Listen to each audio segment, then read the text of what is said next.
Doctor చేతన colorectal surgeon. So stress వల్ల మనకి పైల్స్ అనేది వస్తుందా అని అంటే, స్ట్రెస్ అలోన్ రీజన్ వల్ల మనకి పైల్స్ అనేది రాదు.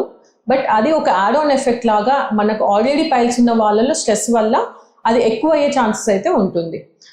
ఇప్పుడు స్ట్రెస్ వల్ల ఏమవుతుంది అని అంటే మన మెటబాలిజం ఆల్టర్ అవుతుంది. దానివల్ల మన బవల్ హ్యాబిట్స్ అనేవి ఆల్టర్ అవుతుంటాయి. సో ఆల్రెడీ కాన్స్టిపేషన్ ఉన్న వాళ్ళలో కాన్స్టిపేషన్ ఇంకా ఎక్కువ అవుతుంది. ఆల్రెడీ లూజ్ మోషన్ ఉండే వాళ్ళలో లూజ్ మోషన్స్ అనేవి ఎక్కువ అవుతూ ఉంటాయి. సో ఎదర్ లూజ్ మోషన్స్ ఎక్కువ కాలంగా ఉన్నా లేకపోతే కాన్స్టిపేషన్ ఎక్కువ కాలంగా ఉన్నా మనకి హెమరాయిడ్స్ అనేది వచ్చే అవకాశం అనేది ఎక్కువగా ఉంటుంది.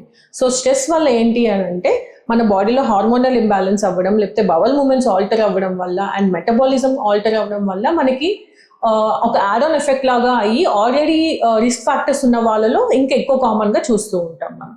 Thank you.